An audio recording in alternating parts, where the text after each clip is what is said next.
cops of Reddit, what's the most bull sounding excuse you got that actually turned out to be true?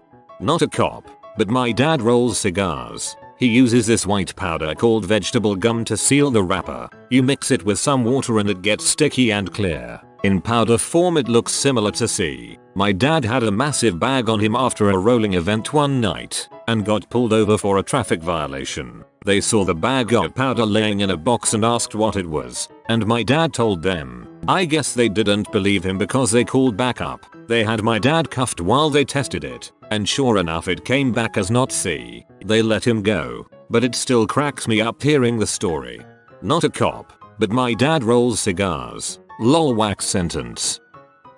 Had a domestic in progress I responded to during Christmas Day, and the excuse for them fighting was we're not mad at each other, we're just upset because we wanted to surprise the kids for Christmas. We got some deer, dressed them up. Now they're destroying our house. It turns out there was literally 3 fully grown white-tailed deer in the house, somehow dressed with full bell harnesses like Santa's reindeer. I had to call the game wardens down, who were then able to help me remove the deer from the property without injury to us or them. How they managed to get the deer and dress them up is still a mystery to this day. Okay, so legit answer. One night I'm out working, and as I go down the street, fairly nice middle class area surrounded by some high crime neighborhoods, around midnight I see a dude on a bike, no lights on, pulling a lawnmower behind him on a rope. I immediately flip a 180 and light him up. Recognize the guy as a local homeless dude with some prior burglary theft arrests. I walk up and just open with "Dude, come on." Guy holds his hands out and swears he didn't steal the lawnmower. Claims someone just gave it to him. I ask who, and he doesn't know a name. So I demand he tell me where to find said lawnmower owner. The directions he gave were literally go that way a bit, then right at a stop sign, and take one of those side streets that way. It's about halfway down a street, at a house that has a pickup and a car in the driveway. By this point backup had arrived, so I'll leave him in the presence of backup and drive off in search of his mythical donor of lawn equipment. I made a decent guess as to the first turn, then flipped a mental coin as to which of the next 3 side streets he would have gone down. I pick the second of the 3 streets and start down it. Every other freaking house has a truck and car combo. There must have been a dozen houses that matched the description.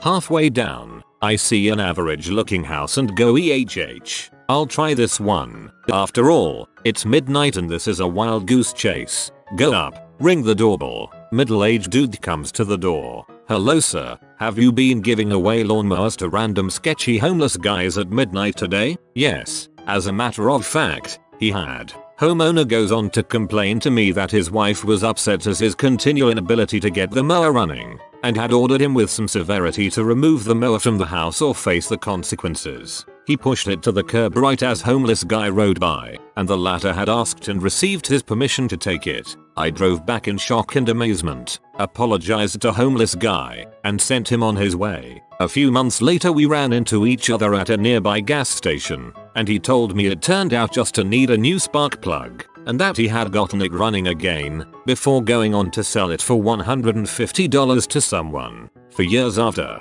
whenever I would run into him, he would always make sure to remind me of the money he made from selling that stolen lawnmower. Lol. Man, the odds of guessing the right street and house. One of the funnier ones that I remember, we got a call for a kid. He was 18 and a gang member, brandishing a firearm. He had pulled up his shirt pretending to brandish a firearm to intimidate somebody. The person calling only saw a holster. After we got there, he kept telling us it wasn't a gun but a corncob. We took him down at gunpoint and he was right. He was walking around with a holstered, black dildo. Why? Because he could. Haha.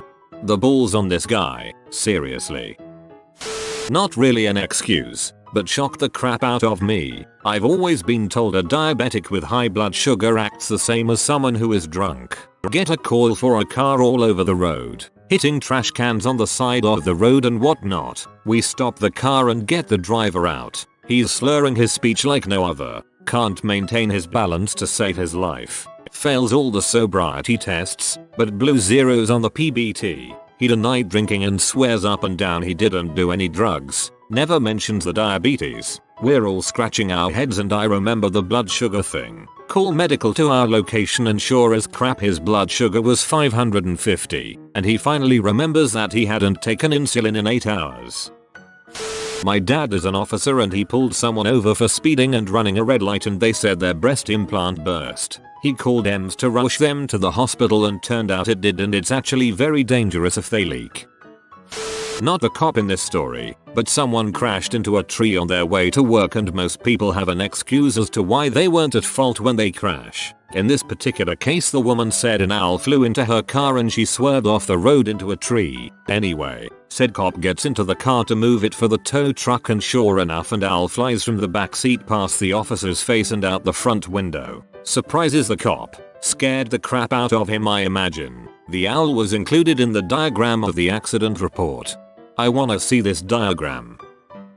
Not a cop. I am an attorney. I had a client who agreed to cooperate in a criminal matter. He was charged in a drive-by shooting. As part of the cooperation he had to divulge where his gun came from. He told the prosecutor that he found it in a tree. The prosecutor got angry at the response. He began to lambaste my client. When the detective said, "Wait, I had a case where the shooter claimed to have hidden his gun in a tree, but it wasn't there when we went to get it." He asked my client where the tree was located. Same tree. I was as surprised as the prosecutor that he had told the truth.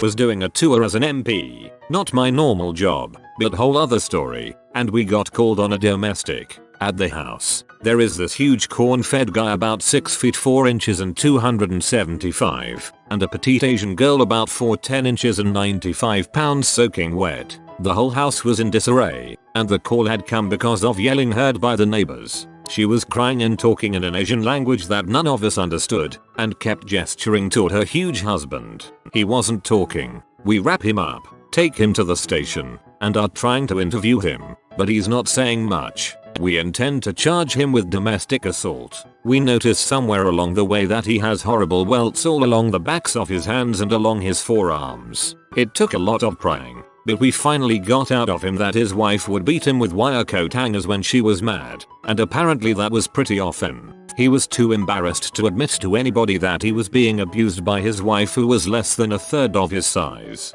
We finally got it straightened out, turned her over to the local police, and barred her from base. Hopefully the guy got the help he needed.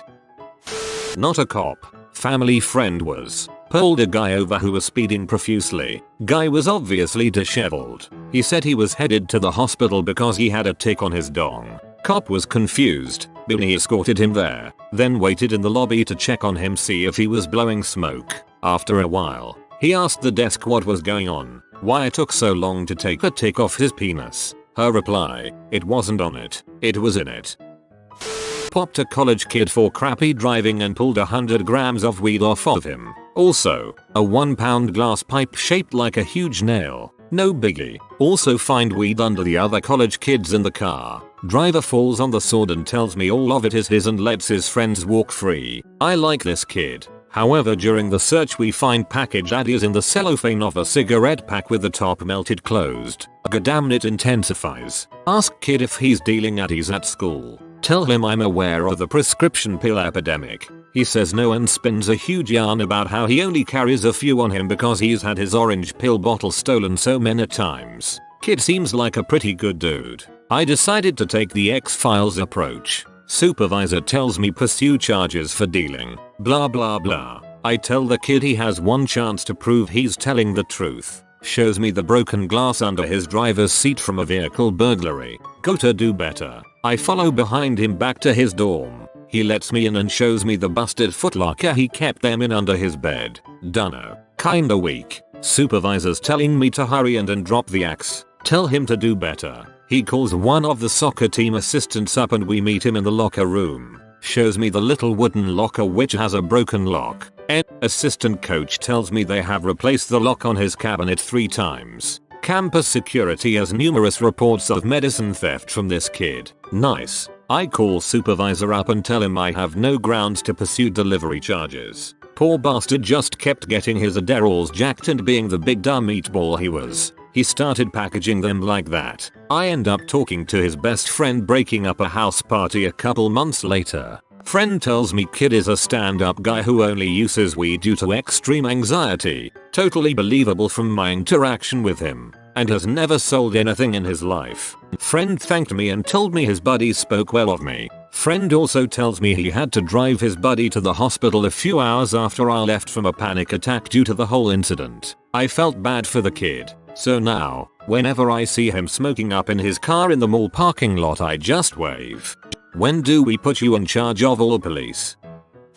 Former cop here. I was behind a vehicle that couldn't stay in the lane, kept swerving, etc. It was 1 AM, and I think another drunk idiot on the road. Pull him over. Guy is a straight up butthole to me. Cursed me out, yelling at me, and I notice his speech is slurred. I get him out to car, and I can smell a fruity smell on his breath and he has to lean against the car for support. I ask him how much he had to drink and he tells me to frick off. By this point I'm ready to bring him in for a DUI, but I just had a feeling something wasn't right. I called EMS to come check him. Blood sugar was at 40, not drunk, just a diabetic. If I would have arrested him, he probably would have died before I finished the paperwork. Go with your gut if something doesn't seem right.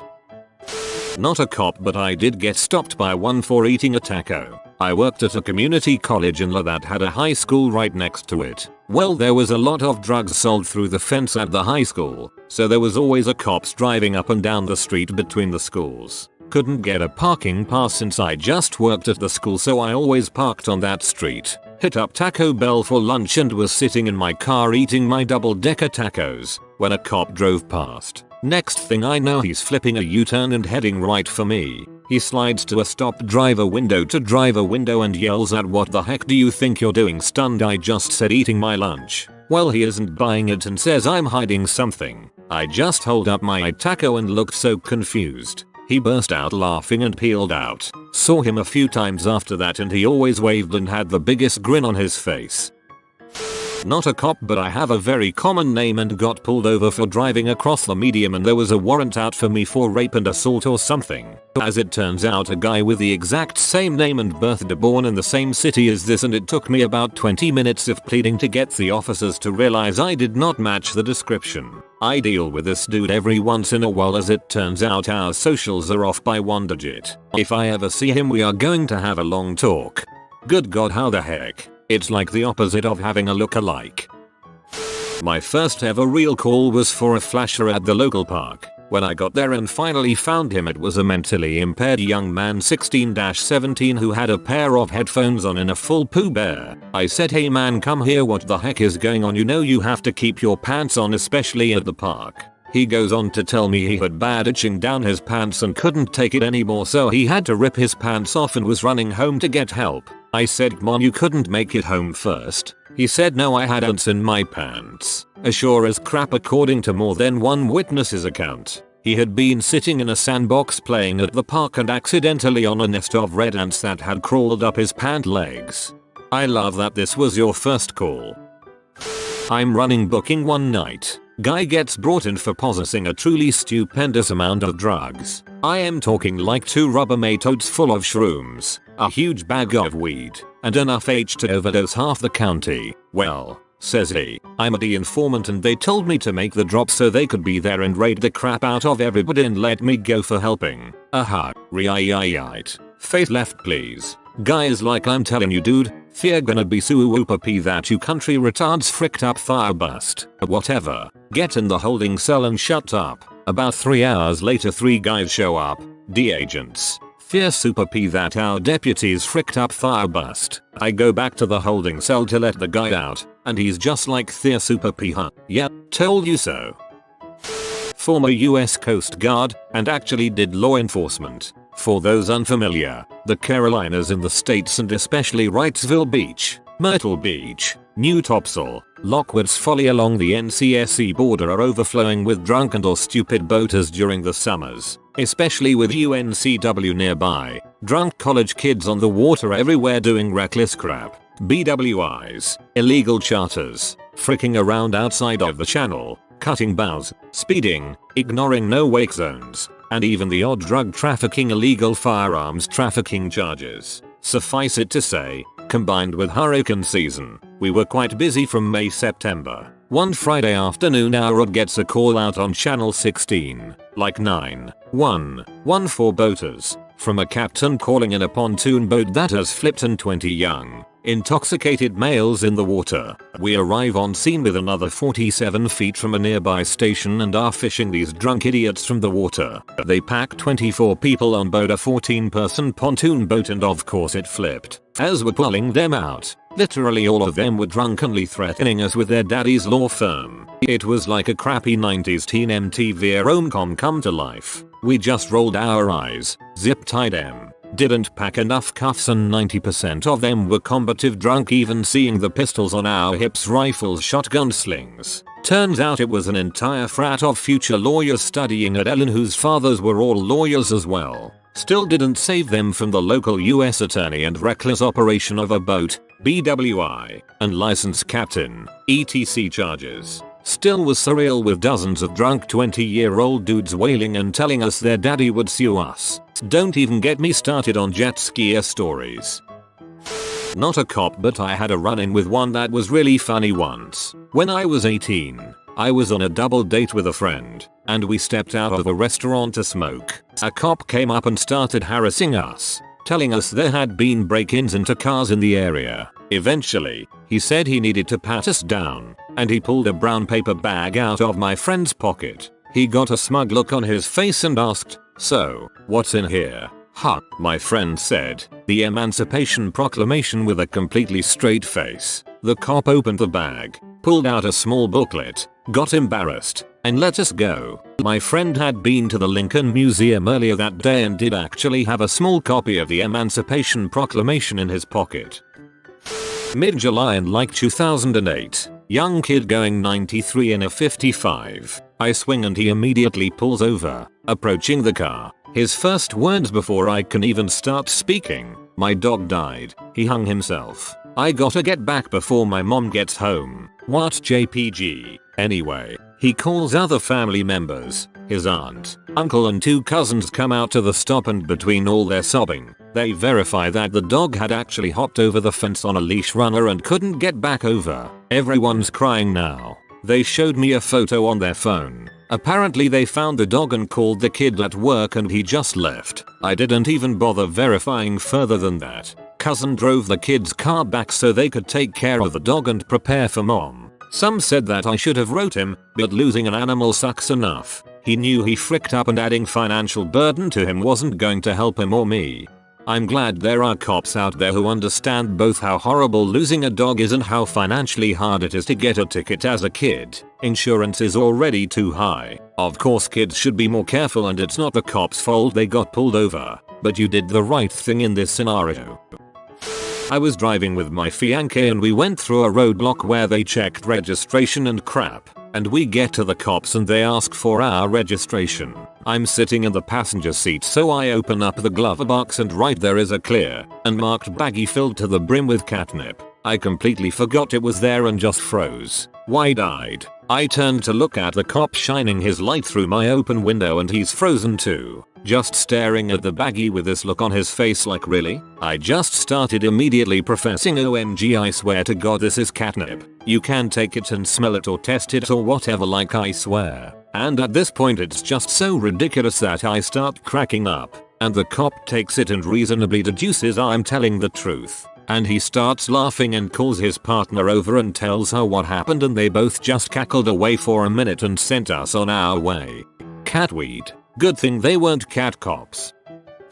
My dad was a cop and my favorite story of his goes like this. He's a young cop in a rough neighborhood. It's so late that the stoplights are flashing red, meaning treat it like a stop sign. Out of nowhere this pink caddy goes rolling through the intersection. My dad pulls him over. A big black dude was driving. The caddy had fur interior, dice in the mirror. A real pimp car if you know what I mean. My dad goes, "So do you know you ran that light back there?" And this guy says, "Officer, I do believe I got between the flashes." My dad was laughing so hard he had to let the guy go. I can just imagine the dude's thought process when he saw the flashing red light. Cop here. Got a call of a domestic dispute that sounded very heated and a lot of banging was heard. Get a scene and I can hear someone yelling and swearing and brawling. Doesn't sound good at all. Guy answers the door, shirt off and angry, but seems bewildered as to why police had been called. He told me he was building Ikea furniture. Sounds like the most bulls thing. But we enter, see the new Ikea furniture half set up and no one else is home. Color me surprised. Oh man, totally been there before, haha. This was my favorite story from my 4th grade teacher, not a cop. She went to her cousin's wedding in mid-July. The cousin had overestimated how much champagne they would need at the reception and was giving away bottles to anyone who was interested. So my teacher took 3 and put them in the backseat of her car. Again, this was a hot summer day in July. After saying their goodbyes, my teacher, her husband, and her parents piled into the car and pulled out onto the highway, where 2 bottles burst open, spraying champagne everywhere and causing quite a ruckus. Of course, while this was happening, the car was swerving as the driver was also getting bathed in sparkling champagne. So it came as no surprise that as soon as they collected themselves, they saw the familiar flashing lights of a state trooper and pulled over. According to my teacher, the first thing the cop said was, "I'm not gonna ask if you've been drinking because I can smell it from here." My teacher tried explaining what had happened, but the cop wouldn't hear of it and ordered everyone out of the car. That's when the cop saw that everyone, both drivers and passengers, were dressed in their finery, but soaked with champagne, and looking quite shaken. A cursory search showed the open bottles, but the cop still insisted on a quick sobriety check just to make sure. That must have been a sight. You have been visited by the ingenious Joe. Comment brain so you always see the glass half full. If you are new to the channel, you can subscribe. I publish new videos every day. Until then, check another video, or don't. Either way, have a great day you magnificent people.